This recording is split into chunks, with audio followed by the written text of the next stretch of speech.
So just welcome everybody. This is Conversations with Money. It's about creating rapport with ourselves and our money. And we're going to be listening to Wendy today talk about what she's doing, what she's thinking, what she's up to, and the group that she's forming. That's going to be really fascinating for everybody here who is ready to step out of the struggle and into some peace with money and their finances.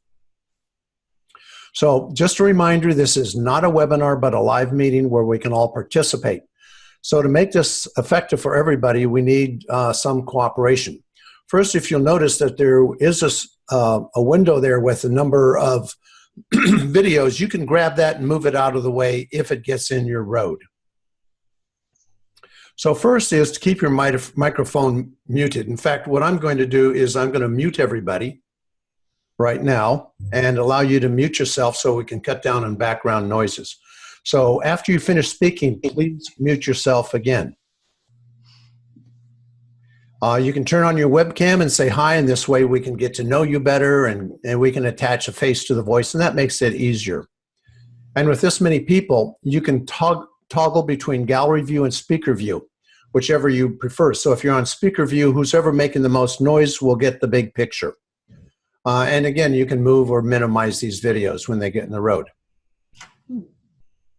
So click on, if you want to raise your hand, I'll be monitoring that. And you can do that digitally. Click on the participants tab at the bottom. Click on raise hand icon to be recognized to talk. And I'll keep my eye on the participant box and recognize you. And if this fails, just unmute and interrupt or wave your hand and we'll get to you. Or if that doesn't work, just type into the chat.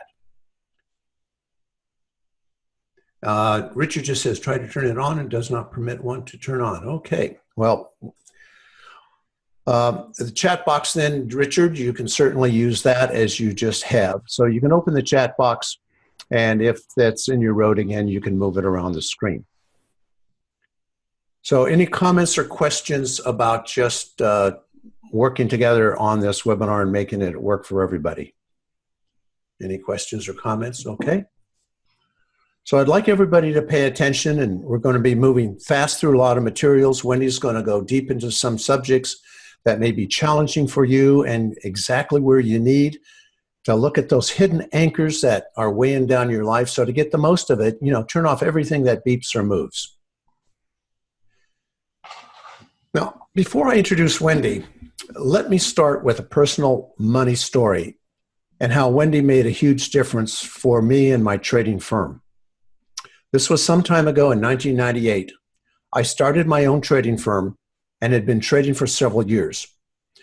And it was the middle of the night of April 1995, and I awoke with a start. A voice, not mine, said, "Rich, you're only worth $200,000 a year." I heard these words as clearly as could be.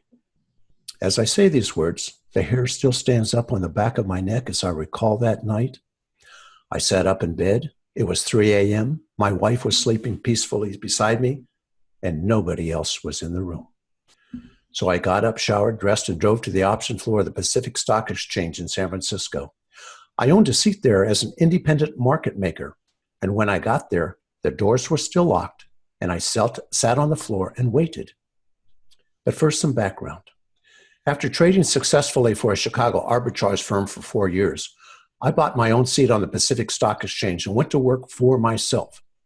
The first year, I was very, very careful. I didn't have the hundreds of millions of dollars in capital now that I was trading for my own account. So carefully and cautiously, I made $125,000 the first year. The next year, I cleared $150,000, and the third, $175,000. But the following years, I pegged out at $200,000 every year. Well, that wasn't until 1995, and that year something very different happened. I was trading Micron options, and Micron was on an upward tear with exploding option volumes. There were only 4 market makers trading Micron regularly. The profits poured in. I could not help but make money. By the middle of February, my account was up to $200,000. In just 2 months, I had made as much as I normally make in a whole year.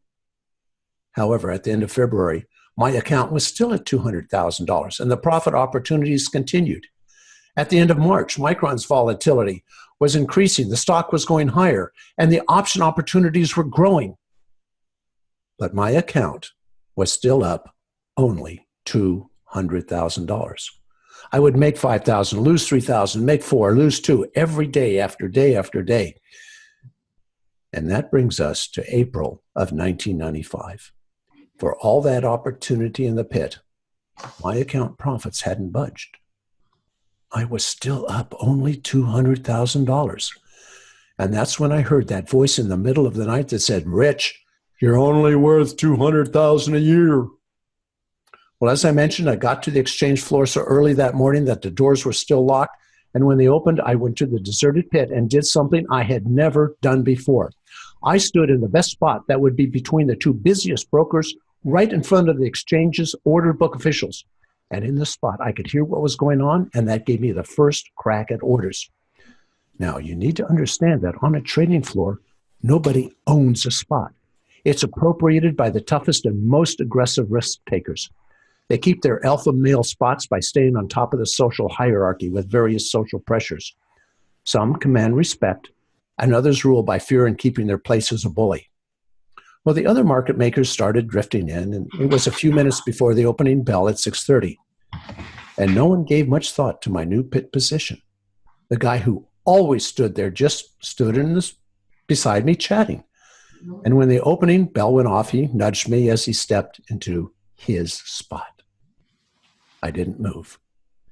It was like a jolt of electricity went through the pit. A pushing match ensued. I pretended I was wearing concrete boots, and the order book official quickly warned us to break it up.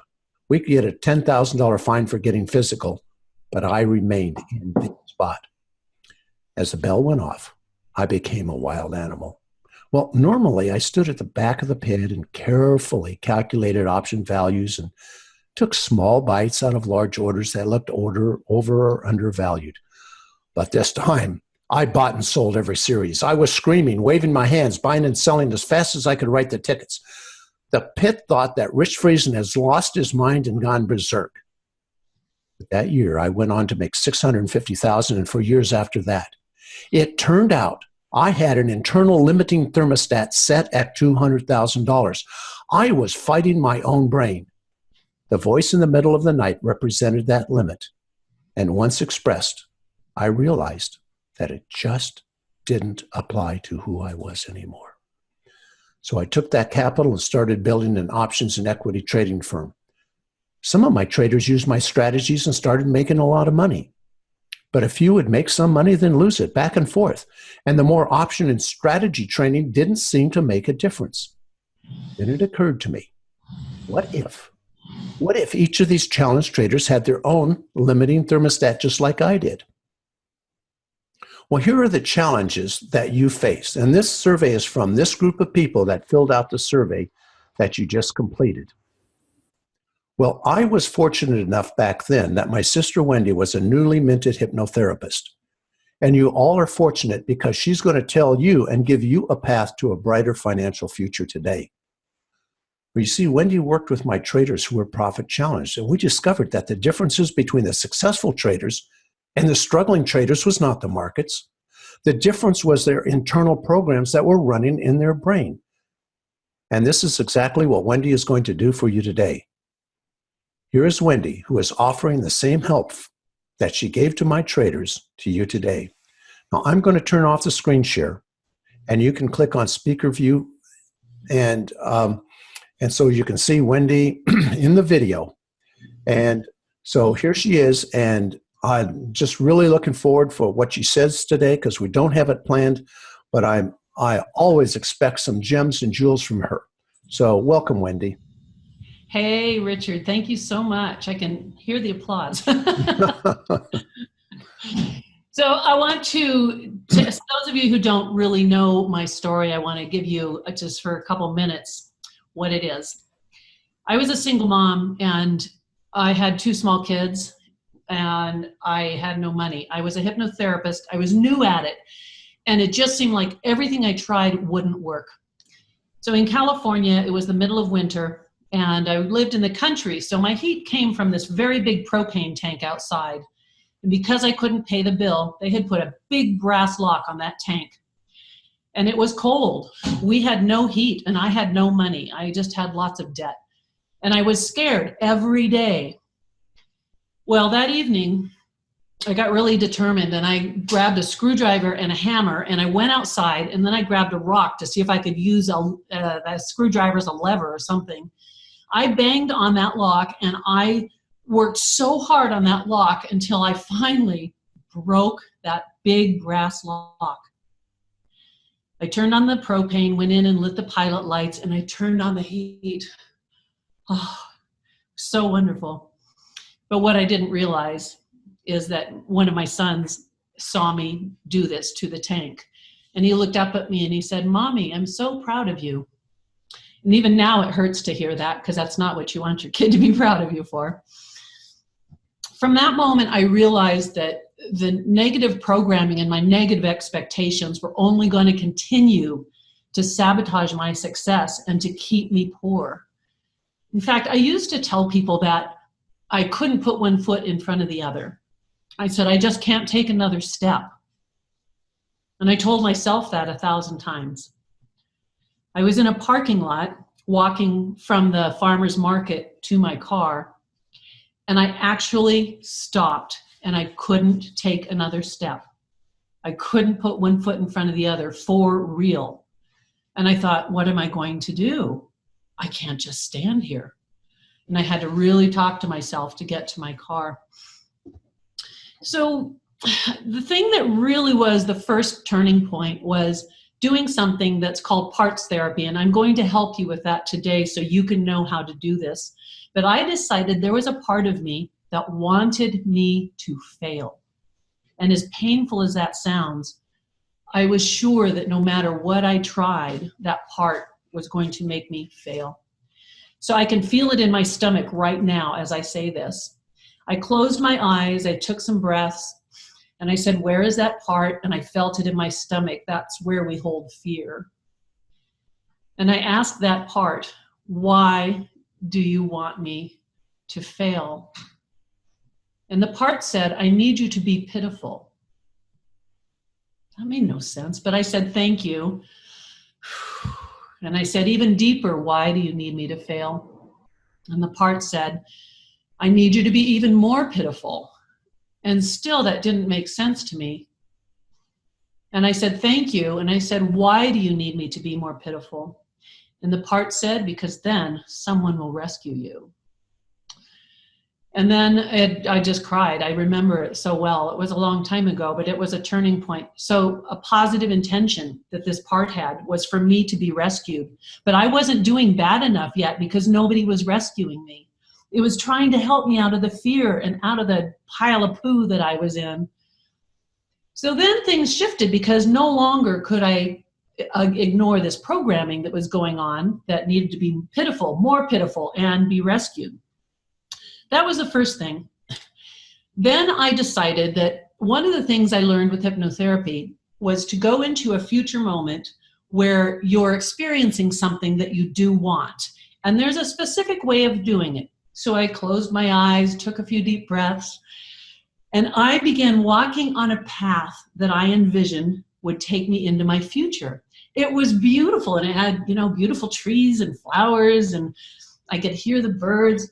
And I'm walking on this path, and all of a sudden, boom, there's this gigantic wall. And this wall is made of concrete and stones and blackness. I stepped back a little bit, and I noticed that on the wall, it said, my father, which made no sense to me. So I asked the wall, what do you mean? What are you trying to tell me? And in this vision, this wall said, if you make more money than your father, he will be devastated. I don't know where that came from, but it rang true because in our family, the girls did not really get the opportunities so much. So anyway, I tore down the wall. I went into that future, and I went 1 year in the future. And at that moment, 1 year in the future, I saw it, I felt it, the emotion just, it was so great. And I felt this freedom to be able to do what I wanted. I saw the faces of people I had helped, their eyes looking at me with gratitude, so grateful for the work I had done. I wrote a book in the future, and everybody was buying the book and loving it. I was feeling so good. It was already happening. Then I decided, and some of you might have read this in the email, I decided to take a Post-it note and put that by 1 year from today, I will make $1 million or more. And I said, I will open the door to my beautiful house, which means that I would buy a house. Both of these things still seemed impossible, but a part of my brain had already seen and felt and envisioned them. So 1 year passed, and after that first year, all the people in the world must have gotten together to do the math to figure out how to make my sales come to $1 million and $1,012,000. It's crazy that this could have happened to that exact amount. And at that moment, 1 year in the future, it was August 5th, I had the keys to a house I had purchased and opened the doors to a big, beautiful house that I bought.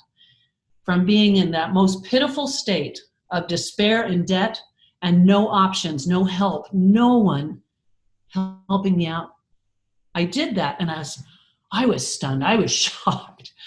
The reason I tell you this is because no matter where you're at, and I know a lot of you emailed in response to this webinar and told me how much you're hurting and how much pain you're in. I didn't spend a nickel doing the process, but I got the belief in place that it is possible. Before that, it was not possible. That house I was renting at the time when I had to bust the propane tank open, about a month later, someone knocked on my door and said, the house has been repossessed or whatever, foreclosed on. I was a renter. I didn't know. The owner was not paying the mortgage for like 5 months, even though I was paying a rent. So I had to leave that house. Now I had to find a place to live with 2 little kids, 2 dogs, no income. Oh. So I found a house for rent, and I went and looked at it, and I started having these feelings like, oh, they'll never rent to me. Oh God, they're never going to rent to me. I wrote a letter to the owner about why I would be a great tenant and things about myself. And then I envisioned him really connecting with me and feeling for me and wanting me to rent his house.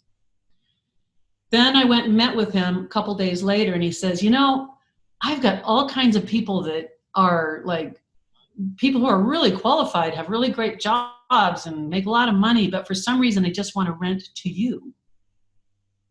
It was really weird, but I did envision it and feel it as if it already had happened. So there's part of what we're going to talk about today is the actual skills that you need in order to get out of the hole you're in. But the other part is the things that you want to buy into energetically. So why would he rent to me when I'm a horrible candidate for a renter? We have something that other people perceive and that they feel when they're around us. They feel fear or they feel confidence. They feel your anger or they feel your hopefulness. If your subconscious mind is just focusing on what's going to go wrong or what's not going to work or how much worse this is going to get, that is what you're going to get. And I know that most of you already know this. But the same problem I had was knowing it wasn't enough. I was a hypnotherapist. I had all the skills, but yet I wasn't using them. So how did I happen to make this $1 million in my first year from zero? Well, this has to do with that energy of what you're expecting and putting out. Back in 1996, making a website was nearly impossible unless you were 12 years old, which is Richard's son, he was 12 years old, and you could hand code a website, which is what he did. He made a one-page website for me. And from that one-page website, okay, I got a little side bit here. Eric made these little icons. They were very tiny, but they were like gifts. They had three little things that made them look animated. So a cigarette had 3 little pieces of smoke coming up, and that was the stop smoking program. And I don't know, another one was for weight loss, and it probably made someone look skinny. But there was a program I did that was on breast enlargement, because believe it or not, hypnosis makes your breasts grow bigger. Go figure. So he makes a little icon that's a boob. It's a side view of a boob. And he made it go bigger, bigger, bigger. I got so much traffic for people coming to my website to see this boob get bigger, bigger, bigger. Anyway, so how I made money that year. Very soon after I did all of this work on myself, I got a call from a talk show in New York City, a TV talk show. They flew me out to New York. And when I landed, there was a limo driver with a sign with my name on it. Holy cow. And they put me in a suite right on Central Park. And the next day, limo driver picks me up and takes me to the TV station. They didn't know that I've never been on TV before. I knew. And they had seen that little breast. So that's relevant to this. And that got their attention. It was the Queen Latifah show, and they wanted me to talk about breasts because the whole show was about breasts. But nobody told me what they really wanted me to talk about. I thought, I'll sit down at the desk next to Queen Latifah and we'll talk. But no, I'm backstage, I'm mic'd up, and they said, okay, 10 seconds, go out on the stage. I said, but what? Queen Latifah is up in the audience. There's 400 people in the audience. That's huge for a talk show. She's up in the very top. And I'm on stage by myself.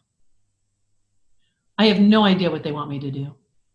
She does a little intro, turns it over to me.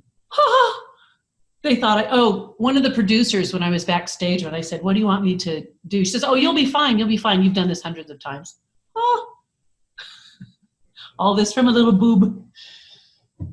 So now this is a good thing to think about when you're in a really difficult situation where you've got to come up with something really fast.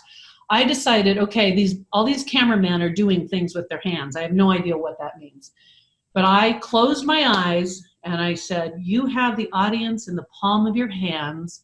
You will know exactly what to say and you'll be brilliant. That's all I had time for. But what that did was activate the areas of my brain that could either imagine or fake or draw on experiences from my past. It says, they're in the palm of your hands. You'll know exactly what to say. You'll be brilliant. I was on that stage for half an hour by myself. Occasionally, Latifah would ask me a question, but I had to go on for half an hour all by myself. And they kept me on there because I was doing well. They could have, changed the dynamic anytime. And the show was for an hour, so I was the entire first half hour of the show. But I think that 5-second thing of, instead of me crying or just falling down in a heap on the stage, because it's shot like live, and then it's recorded, but it's shot as live, so you don't go back and redo anything. But just that thing that I knew that, okay, I've got to do this, and you can do that too, and you can create that state of mind, that belief, in an instant if you have to. So now all of you know how important it is to visualize something. Richard, do you visualize regularly? Is that something that you do?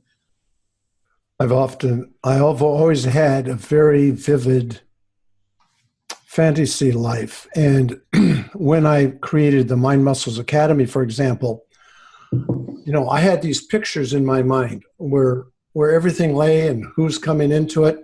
And so when I looked out into the world, it's kind of like the map. Oh, there's this piece. Oh, here's this piece. Because I already had it created.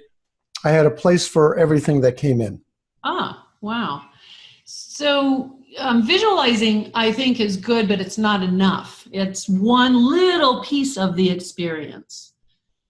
If you visualize something in your future, 1 year in the future, or you visualize yourself getting this amazing client and everything's good and shaking hands and stuff, that's still not enough. To envision would be a better word. To envision the experience it has to have so many senses in it that it becomes real. When you experience it fully, with as many senses and emotions as possible, then your brain is making memories of it that are as real as you had for breakfast today.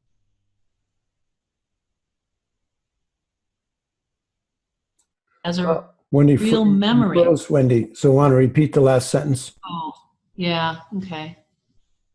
Boy, I hope my internet's not having problems. When you feel it in every sense you can, you hear it, it's emotional, you hear the voices, all the things you do to make it so real, your brain stores it as a real memory. And that real memory now can be called upon to be the thing that makes you confident or gives you the courage to try something new or makes you more creative or makes you unstoppable. So instead of drawing from all the memories that are fear-based, you have now a memory that is very, very strong and very compelling. We need to have all these elements in it, not just visualizing. Now, this still isn't enough because, as I told you with my self-sabotage program running, that I needed to be more pitiful, no amount of imagining and visualizing and hoping and wishing and writing down and making a vision board, nothing like that will work. And then that is still not enough. I told you that this wall popped up when I was walking on my happy little timeline. Well, I didn't invent that. I didn't say, hey, I want a wall. This stuff just comes out of somewhere. I don't know where. But anyway, you have another obstacle, let's say. Yours might be so different than mine, but it's hidden from you. And that's why it has so much power, is because it's hidden from your conscious awareness. How can you get rid of it or overcome it or blast through it if you don't know what it is? There are so many elements to this. And then so you do your self-sabotage work. You get rid of the obstacles by experiencing the wall, and you get into the future, which all these things we're going to do in the course that we're going to do for 8 sessions with me live. We're going to do it in Zoom like this. So you do all of those, and still you could have some more programming running that's going to stop you. Do you actually have a belief that it can happen as a result of doing the processes? What we need is to have that belief continue to be so cemented in there that this memory you created in your brain is being energized all day long. So how did I do that? How did I make it so I keep reactivating that memory? I guess it's the Post-it note. It was on my computer monitor. I saw it every day, all day. And that connected to my experience in the future that I had found, I was doing really well and things were going great.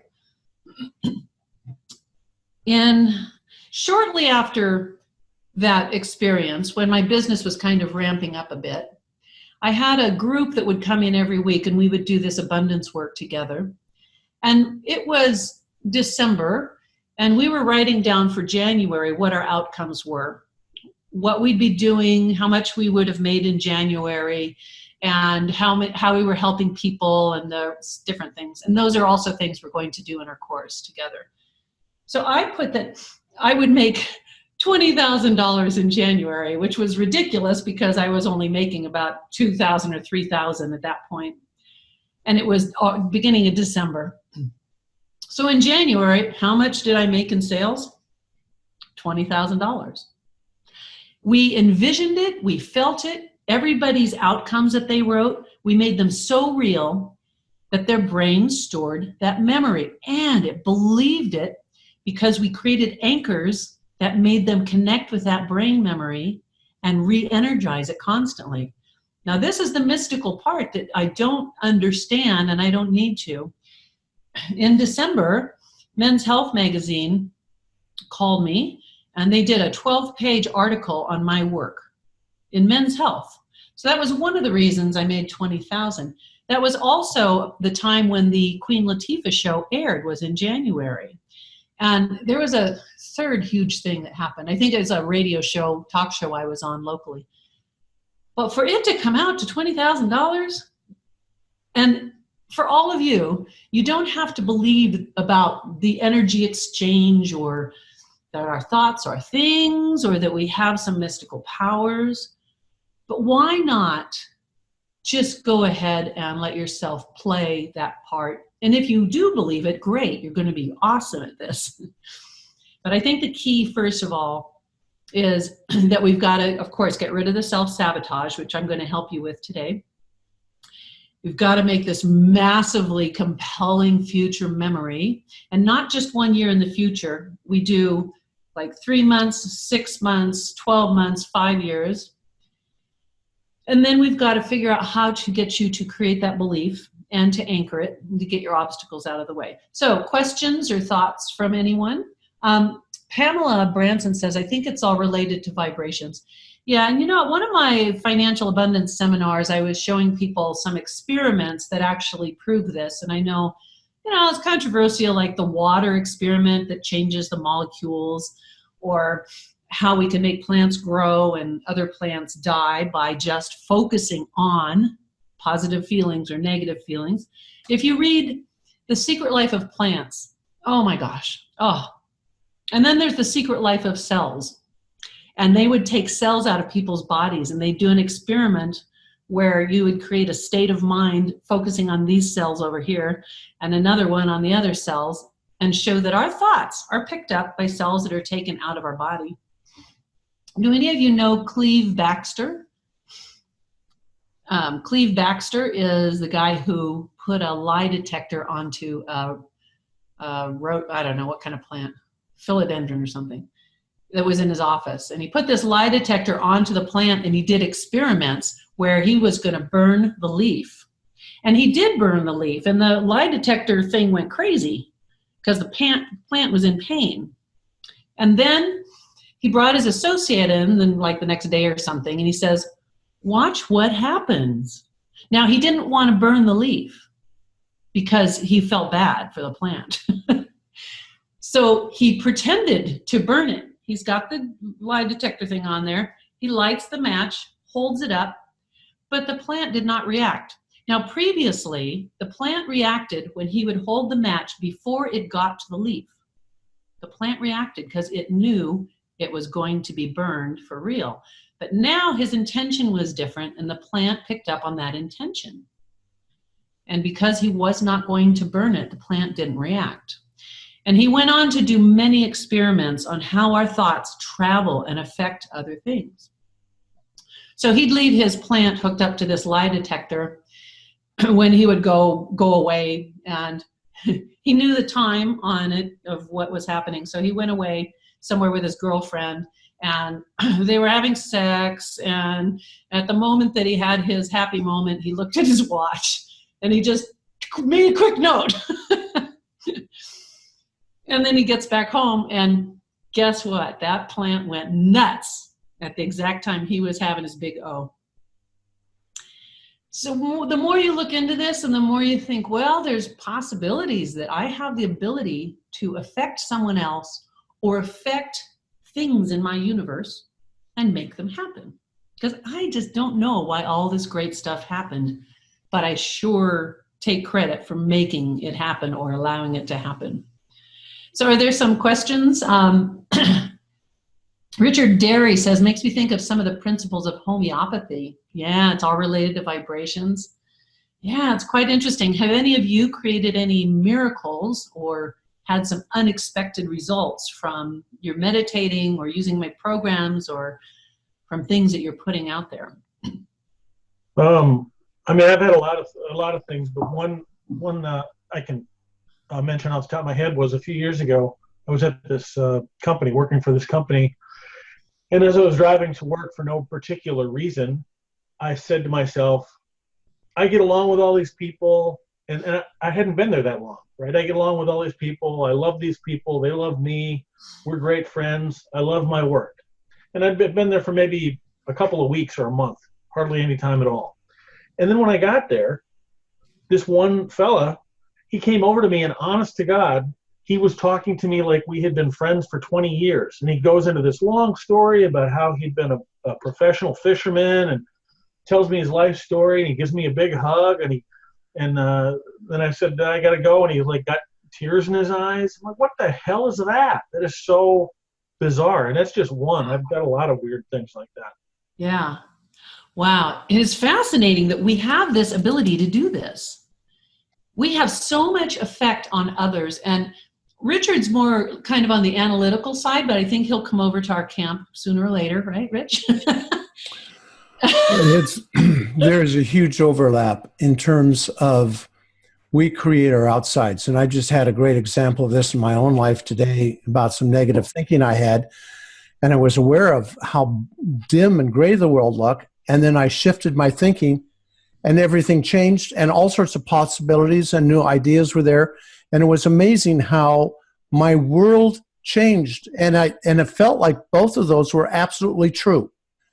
And I think they are. They're both true depending on what I believe. And you're right. I am more analytical. Yeah. Okay. So how do you jump? Oh, you just talk to jump in? Yeah, sure. Okay. Go ahead, Sarah. Jump right in. I actually had a pretty hot day at work, and I'm going walking in the woods because I was pretty angry. And so I'm really happy that I tuned into you folks. Thank you. Wendy, you were talking about having these opportunities that came in, Queen Latifah and all this. And I'm on that brink. I've been invited to be a panelist on a podcast in LA, and I'm in Vermont. And then I was invited to be in a magazine, which is awesome. But the sad news is that, they all want money. Oh. Okay, so you're there. And I said, I kind of get paid if I'm teaching. And I said, because you've done so much for me, I'm happy to waive my teaching fee, but you need to pay for me to fly to LA from Vermont. I can't do that. So, and they said no, which was, unfortunate, but I was like, well, this or something better will come from me, Right. and I have to put a line in the sand. And I think today has been a lot about putting my line in the sand. I'm very emotional because it was a very charged day because something completely different happened. And the pattern that's coming up for me is saying, this is my line in the sand. Sorry, I'm not good with the camera today. And then you also said something about being pitiful or powerful. And that, I learned that from you years ago in one of your meditations. It's the most powerful thing you've taught because, someone should rescue me. And I think women were programmed that way in such a young age. And it's like, I don't want to be pitiful. I want to be powerful. And you're hearing the emotion in me. Yeah. I don't want to feel this. I want to be like, no, you can't treat me like that. Yeah. And so anyway, I'm going to shut up and let you speak to that. Thank you. That energy. It's like, what is this? And how do I control it and move it away? And right. I think a lot of people feel this. Absolutely. So I just wanted to share that with you. Yeah. Sarah, thank you. That is such a great example of what Wendy is talking about. And you sharing it with these people gives everybody hope. So thank you for that exquisite example. Yeah. And the emotion that's there, you've just got to honor that emotion, that it is there for a reason, and it's so deep, and it's affecting every relationship, every encounter, every opportunity. So and that's what needs to change, and that's what we're going to work on in our 8 sessions. And then since we'll be doing it live, we'll be able to answer questions and really help you guys out. Another thing that I think is relevant is how much effect we have on other people around us, and we've got to be responsible for what we're energetically and mysteriously putting out. This seminar I did live in New York with about 35 people. We were together for 3 days, and at the end of the 3 days, I decided to do an experiment. And this is important for all of you to know how much power you have to influence others in a negative way or a positive way. So the 30 people made a circle just standing up around 2 people who were sitting on chairs in the middle. And I had the 2 people in the middle close their eyes. And then I wrote on the whiteboard, on the beach in the sun. And I had instructed all of the participants to fully experience whatever I wrote, make it feel as real as you can, and then send it to the two people in the middle. So they did that one, and I didn't say a word. And then I said, okay, take a deep breath, release that. Here's the next one. And the next one was a roller coaster. And I spent about a minute doing that. I said, okay, good, take a breath, let that go. The next one was a dark alley. So I did that. And then I erased those, and I had the two ladies in the middle open their eyes. And I said, okay, on the first one, what did you experience? And she says, it was warm and peaceful. I think I heard like water or waves or something. And then I didn't react, and I had already told the ones in the circle, don't react. And the other one says, oh, I heard birds, and I saw palm trees, and I felt a breeze on my skin. We didn't say a word. And here they were having the experience that we projected on them. Then I had two different people get in the middle, and we did the next set. Oh, no, there's the dark alley and the roller coaster. So the roller coaster, she says, I don't know what was happening, but I was just going down, down, down, down, down, down, down. It was really scary. And the other one said, I was going up, but I heard this clicking sound, like I was clicking. I don't remember. Pam, could you turn your mic off? I think your mic is. I will unmute everybody. Okay. Or you might have to unmute yourself. I'm still good. Okay. Okay, thanks. Unmute myself. Okay, so then there was the dark alley. I think that was the third one. And one of the participants in the middle said, it was really dark. I couldn't tell where I was, and I was really scared, and my heart started pounding. And the other one said, I was running, and I don't know what I was running away from because it was dark. I did this 12 different times. So each time I had 3 different things that were written on the board that they were projecting onto the people in the middle. And the success rate of this experiment was phenomenal. So we are telling people to be scared, to be happy, to be peaceful without saying a word. And when you want to create abundance, are you operating out of fear, and you're projecting fear onto the person that you want to have as your client? And you're trying to get them to have faith in you that they should do work with you or trust you. So this experiment blew our minds because we did it 12 different times, had different people. The very last thing, since I was feeling a little bit silly, is I wrote for the third thing, and it was 2 other women that were in the middle. The third thing I wrote was orgasm. So, I guess they projected whatever their idea of that would be. And then when I asked the first lady, said, what did you experience? And she said, I can't tell you. I'm not telling you. I said, no, what was it? And she just giggled and said, no, I can't. Then the second one, she said, oh, it was very clear. My whole body was just so warm, and I just felt ripples of just wonderful feelings. I'm sure that they were all thinking of an orgasm. For real.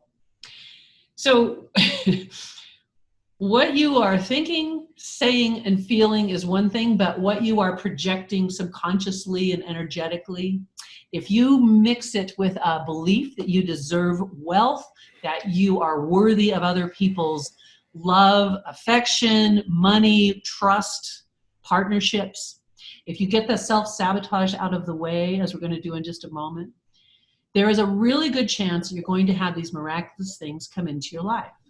Now, my business didn't stop at making 1 million in that first year.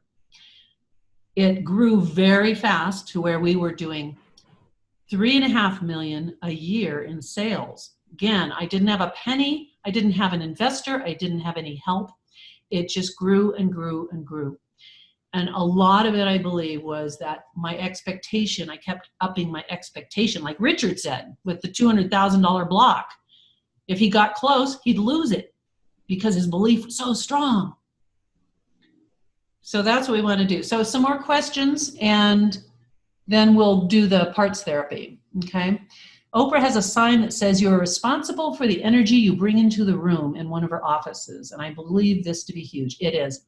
Yeah, another weird thing that happened before I even knew about hypnotherapy was I was going to an audition for a musical, driving across the Golden Gate Bridge, and I had never auditioned for a real play as in San Francisco. And while I was driving over that bridge, I decided I already had the part, that they were already shaking my hand and saying, you've got the part. And I felt so good. I just got it. Oh my God, so excited. I already got the part. So I go in to audition, and there's about 100 women sitting there waiting to audition, but there's only one female part that is being cast because it's a replacement part. So I get up there and I sang and danced, I did my thing. And when I came down, the director came over, he said, don't tell anybody, but you've got the part. And I said, but there's a whole bunch of other women over there. He says, no, you got the part. Just like I experienced it driving over the Golden Gate Bridge. Come on. So you get to have this kind of enthusiasm and excitement for the things that you're setting in motion. And that's what we're going to work on really big in the 8 sessions we're going to do together. Let's see. Any thoughts on your part, Richard? And then we're going to go into the parts therapy. Anything you want to add? Let's see. What was the other comments? Oh, your mic is off. Just aware in my own life that it's a constant joyful journey, that every time I think I've gotten somewhere, then the context gets different. I have new challenges. And I think the important part is for us to love ourselves during this, to be in rapport with ourselves and our parts, so that as we go on this journey Wendy's talking about, and she's going to give you some demonstrations in a bit, is that during this process we don't punish ourselves or say we've got to be there or compare ourselves. It's a process of awareness and then self-acceptance. So that's my comment. Yeah, absolutely. Yeah, it's been an amazing 25 years that I've been doing this. It is just amazing. The miraculous things that I have seen and experienced and created, not just for myself, but for millions of people, is mind-boggling. And if you are in a profession of helping others, if you're hypnotherapist, life coach, trainer, manager, whatever you are, learning all of this is something that you can give as a gift. Someone has their mic on. There's a little sound coming in from someone else. So if you make sure your mic is muted if you're not talking right now. All right, so now we're going to just go through like a short version of the parts therapy, and you can do this in a fuller version if you need to when you're on your own. And you can also listen to the recording of it on the course site if you decide you want to get on the course. I know some of you probably even already have done it, right? And what we want to do is find the positive intention for a negative behavior or a negative belief or something you do that that you don't want. Like in my case, I didn't want to be poor anymore, and I didn't want to be pitiful. That was for damn sure. It's so weird. Like even talking about that thing just like glitches me a little still, because it's so sad that I was wanting to be pitiful. Oh. So what I want y'all to do is you're just going to relax and close your eyes. This is going to be maybe 5 or 6 minute process, okay? So go ahead and take a deep breath and just notice how you feel sitting where you're sitting. And as your eyes close and you breathe, just let yourself decide, I'm going to let my body and my mind experience this and give me honesty and truth. And I'm willing to listen to whatever it is that my inner mind wants to tell me and show me. So another deep breath now. Good. And I want you to notice an issue you have. Maybe it's fear. Maybe it's making mistakes. Or it's procrastinating. Or putting things off every time you try to do something. Maybe it's anger. Whatever the feeling is, don't try to analyze it, just notice it. Notice where it is in your body. With every breath, let yourself relax into that feeling. Let it be more real. It's the thing you don't want, the thing you've been fighting, the thing you're just tired of, that you don't want to have in your life anymore. And now you know that that part has a positive intention behind what it's doing and why it's causing you to feel this way. So you're going to ask that part, what do you want?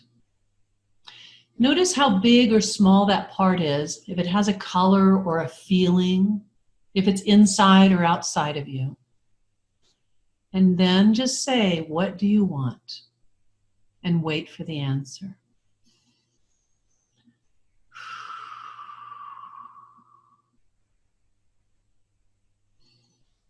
Notice if that part tells you or shows you.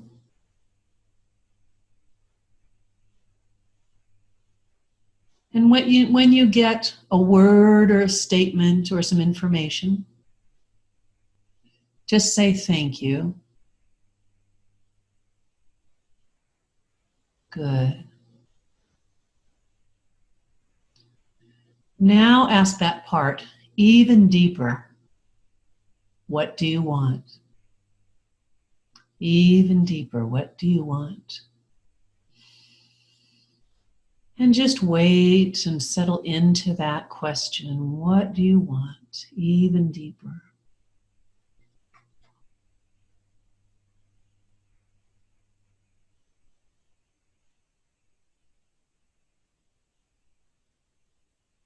Good. And just notice now that that part has been trying to help you in some way. But up until now, this is the only way it knew how to help you get what you wanted, get what it needs. Ask that part now, why do you need to do this? Why do you need to do this?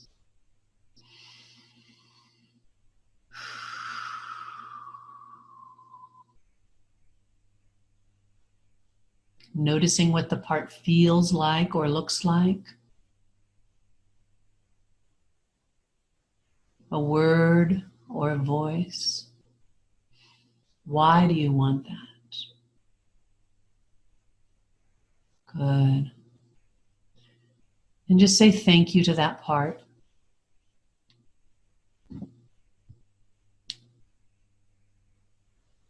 Good. So now take a deep breath and open your eyes. And then in the chat, if you want to share this with us, you can type in what the part wanted and why it wanted that. The first time you do this, sometimes the answers aren't clear. It doesn't mean you're doing it wrong. But sometimes it takes a little cajoling to get the part to want to trust you. And it's weird talking about it as something that's external or that it's separate from you. It is a part of you, of course. But this part was created from events and memories in your life where you learned that you're not good enough, or that you'll never amount to anything, or that girls don't make money, or that people don't like you, or that, all this myriad of things. So it is an ego state that was made from all of these experiences and beliefs. Pam says, the part wanted me to stay small so I could stay safe from criticism. Wow, that is powerful. From GKOT says, I think I want to feel miserable. What a revelation. Yeah. Oh, Tony says he couldn't feel or see or feel anything. Catherine says control, change to protect you, protecting you. You want to find out what it's protecting you from. Wow. Wendy, if you'll remember growing up in our family, how chaotic it was sometimes. And I realized that one of my, stop sharing. Whoops. Somebody's sharing their screen there. They hit the wrong button. Let me see if I can fix it here. So Earl says random things, dirt, slice of ham. What's going on in your head, Earl? Pam says, wants me to be successful to prove to my ex I'm not a loser. I'm an artist. Wow, this is amazing. Keep typing, everybody. So, Richard, go ahead with what you were saying. Yeah, if you remember growing up in our family, how chaotic it was and emotionally chaotic, my process was to withdraw and not cause any problems, because I just wanted, anything that I stood up for myself would reduce everyone would come back at me, and a lot of emotional. So I just kind of withdrew. And I've noticed in the last couple of days that I've, in business, had the same process of withdrawing to keep the peace. And it's like, it's a safe response. It's what's taken care of me when I was growing up. And now it no longer serves me.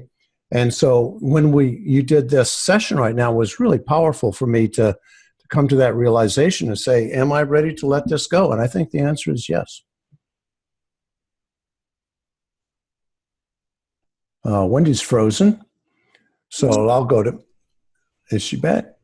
My internet says my internet is unstable or something. Okay. Hopefully it's okay now. Yeah, I'm seeing a lot of protection here, and that's very normal, is that a lot of these responses are to protect us. Yeah, and look at this from Catherine. The part looked like a big spider, but by the end it was a softer, dark shadow. Oh, like a metal plate across my chest, says Nellie. Freedom, power to be taken care of. Oh, AJ, the part is scared. I will not be able to live up to the responsibility, and that will destroy me. Oh my gosh, we have these programs running in our minds and our bodies, and we're fighting them. We're fighting so hard against something that's so much more powerful than our visions and our imagination and our vision boards and our goals. Oh, my heart, boy, all of you. I get it. Woo. Isn't it something, though, to think about how these parts, we have many parts that owns us, and because we don't communicate with the part, it's just trapped. By the end of the parts therapy process that I do, we have a transformation that happens with the part. It becomes something soft and beautiful, and I'm going to cry, but when you love that part, when you actually give it love, the healing that's going to happen to you is so phenomenal. And then you make a commitment to protect that part and love it and listen to it, that it can talk to you about anything, anytime. You have just removed such a huge crap load of stuff from your past beliefs and fears and self-sabotage. And for some reason, that vision, I've done it with so many people in my 25 years, but when we get to love that part, it is the most tender, beautiful thing, because that fight is over. Earl says, I keep hearing women say they want to be taken care of. So do I as a man. Arturo says, I've had head pain for 24 years and felt frustration and anger. I asked again why the pain block, because I want you to awaken and find for yourself that you can be abundant. But why pain that blocks? My family was wealthy. Well, we can go deeper into this, Arturo, when we start our live training sessions. Hey, Rich, you could pop that link up there in case anybody wants to grab that link, and if they're not going to be here for the whole thing. I don't have a clock in front of me. My computer isn't showing the time, so I have no idea how long. We've been on for 1 hour, so. Oh, wow, okay. Yeah, so some of you, I know you might have to leave, but if you want to stick around, I'll go for a little longer with you. Okay, do you want to go back to the screens that wrap this up and then stick around if anybody has any questions? Yeah, I'm just reading these comments.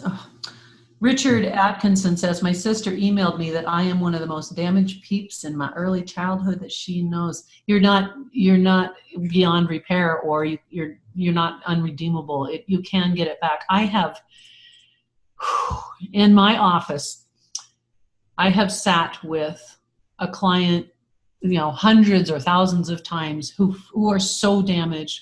One man, when he was 12 years old, his father shot and killed everyone in his family, including him, except he didn't die. And he wanted to repair it. And having him go back to that scene and find something in it that we could release and resolve, phenomenal. But everybody's walking around with damage, and such deep damage, and you'll never know because they don't tell you this. They tell me, but we have done such amazing work with people to repair so much horrific damage from their past. Catherine says, your tapes on sexual healing totally changed my life. Yeah, those are something, huh? Woo, when I make them, oh my, they're kind of fun. Oh God, thank you for all your comments. Wow, Corinne wants me to stay home and be safe, take care of home and family and others because they expect it for me to be there and make them feel important. Yeah, wow. So when you clear up the conflict with the parts, the issue is no longer controlling you, it's no longer hidden, and it no longer has power over you. And when you love that part, then things become very nice. So Richard has given you a link if you want to join me. We're going to do 2 sessions a week. So it's going to be 4 weeks. You can watch it later, but I'd like you to participate live if you can set this time aside. It's on Mondays and Wednesdays. And we're going to do work together that's going to be your personal issues that we have, so we can have feedback and I can help you personally. But the hypnosis sessions you're going to listen to are recorded. So you could listen to them after our live webinar meeting, and you could listen to them over again. Because if we do them in the live webinar and your internet kind of glitches out or mine glitches out, it's not real good to interrupt the process, right? We don't want to do that. Because if you're in the middle of something big and all of a sudden it's like, oh crap, where'd she go? Where's the voice? It isn't a good time to interrupt what's going on. Trust me. In the financial abundance program, there's a lot of healing that happens in there. So, yeah, boy, Catherine, you're saying that on the sexual healing because your dad touched you. The amount of women that have been sexually abused by their dads and their grandfathers, and it is mind-blowing how many women at 50 years old, they finally come to see me and say, I've never done anything about this, but I need to do something because it still destroys me every day, what happened when I was 5. And men that are sexually abused as well. Wow, crazy. Oof. So questions or thoughts? Any other questions? So we have writing that you'll need to do during the course, and you have to do some of the writing beforehand and some of it right after your session. You want to be committed to doing the writing. There's something really powerful that happens when we write things down. You've been writing down something painful that you just discovered. You take it out of yourself. You put it so it's external, and you look at it different, and your mind perceives it differently. When you write down the things that are your outcomes, which we're going to work on those a lot. So when I have these categories, and you're going to write specifically the different outcomes, the way you write them really matters. So we're going to make sure that you're doing the writing. And if you think, it's okay, I don't need to do that, she'll never know. Don't do that. Actually do the writing. A new business card I got made, in the middle of it, it has a big circle and it says, what if, and a question mark. So what if you don't do this course and you decide you don't have the time, or you don't have, I think it's $49 is all, or you don't feel like it, or you don't do the writing, or you don't participate fully. What if you don't? What's going to happen? Things are going to stay the same. Catherine, thank you. High five, lady. Things are going to stay the same or get worse. Maybe after what we did today, you'll start thinking differently and they'll get a little better, but probably you'll stay stuck. But what if you do the course? What if? And something clicks and something makes sense. How different could your life be? I never imagined that my life could be anything but that pile of poo and me being stuck in that parking lot, not able to take another effing step. But I did the work, and I kept doing it and doing it and doing it. And what if I hadn't done that? What if I decided, whatever, I'm stuck? That's life. So yeah, think about that and let it bug you like crazy that you hear Wendy's voice in your head saying, what if? What if you do it or what if you don't? Yeah. Oh, it says Tuesday and Thursday on the link. I changed it to Monday and Wednesday. Sorry about that. Yep. Yeah, you can certainly leave it there, Wendy. It's not a problem. Whatever works for most people. Well, Monday and Wednesday is what it's going to be. That's what it's changed to. So we're going to be doing that. Yeah, if you can't make it, Mariglo, I wish I knew how to say that name. Mariglo Vicarando sounds beautiful. You will watch the replay. And unfortunately, then you won't be able to really interact so much, but you'll still be able to get directly from me help with some of the answers or the experiences, because you'll have direct access to me during our 4 weeks together. Again, it's 2 times. What time is the course? It's, that's a good question. Does it show a time, Richard? I forgot what time I put it at. I can go right there and look. Let's see. Okay. And Lorna says Mondays and Wednesdays would work better for her. Oh, it says 2 p.m. She says Pacific. So 2 p.m. Pacific, which makes it 3 p.m. Mountain Time. 5 o'clock Eastern Time. And all around the world, Richard has a link on there, I think, that converts your time zone. It should be. Yes, our international friends are going to have to get up in the middle of the night. Who's here? Come here, Loki.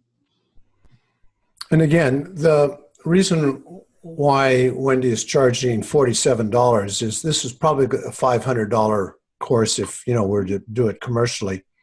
But she really understands that the people who need the most support for their financial progress are the people who also don't have a lot of money.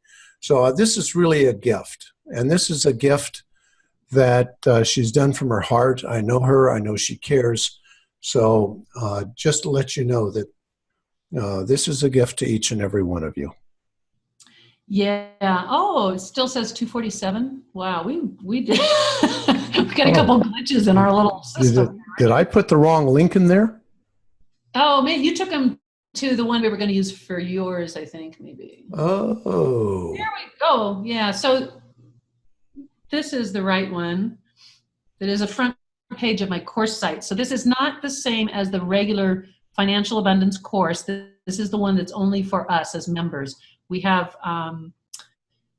we can have conversations and discussions in each day's work. So that's where you'll ask me the questions and answers. You could also give me a private message as well if you have something you don't want to share with everything. So Nelly Alamante or Amon says, what if a major issue is not completing things? I got you back. Yeah, so that was my problem too when I was just sabotaging myself and I couldn't follow through with things, particularly on some unfinished business with the IRS, which is, not good, because I was scared. So I made a program called Do It Now, and that's actually one of the bonuses in the course we're doing together. And in this Do It Now program, there is a really compelling session I made that just makes you want to get this stuff done so that you don't have the pain and attach the pleasure, the satisfaction, and the freedom to doing that task. So when you're having to do a task, no matter what it is, instead of us like, oh God, later, you go like, oh yes, I want that feeling. The thing with the IRS, because I was so in debt, I just didn't know what to do. I wouldn't complete it because I didn't have any money to clear it up. So I did this whole entire vision with the Do It Now program of me having this envelope that finalized everything, putting it in the mailbox like the old days, in the mailbox and jumping around. I can remember it so well even now. I was jumping around so happy, and I'd dance. And no kidding, I went and took care of that problem so fast because I wanted that feeling. So got your procrastination handled. We'll work on that. Oh, it says free at the bottom of the page. What? No bueno. Wendy, I may have gotten the wrong link there. And if so, my apologies. I duplicated the other course. So when I duplicated it, I probably didn't put a price on it. So right after I get done here, I'm going to go fix it. Okay. All right. Yeah, Tony, just send me an email, and I will make it work for you. I'll enroll you. No problem. So I'm going to wrap it up, and I'm going to go fix the course thing that apparently is right now it's free. So don't sign up yet because I need to fix the price. Email the offer. Yeah, can we send them all an email, Richard? Sure can. Okay. The correct link. Well, I think it's the correct link. I just didn't complete the setup properly. So Earl says, we're working with health. Yeah. There are some issues emotionally that certainly sap your energy and that will affect your health. And so some of that we will probably address. Okay. So anyway, I want to thank all of you for coming and sticking around. Everybody's still here after an hour. Thank you. And I am going to be here for you, and we're going to have an amazing time. It's going to be really great. And I will be available for you personally during this time as well. Okay. Okay. So Richard, somebody says it says $247 on the website, and someone else says it's free. So I don't understand what's happening. Well, what we'll do is we'll send everybody a correct link when it's all fixed up. We'll do that within the next hour or so. You did send them the correct link, the one that's wendy.com/courses live financial abundance. That is the correct link. Okay. That one should not say $247 because that one accidentally says free. Hey, I'm not here to do technical work. I'm here to help you. I'm just a blonde. Although I did build a crap load of websites all by myself over the years. So there's a lot of details. No worries, Wendy. Don't beat yourself up. We'll send everybody an email. Feel free to join Wendy, and because you get for that, you get 8 sessions with her personally.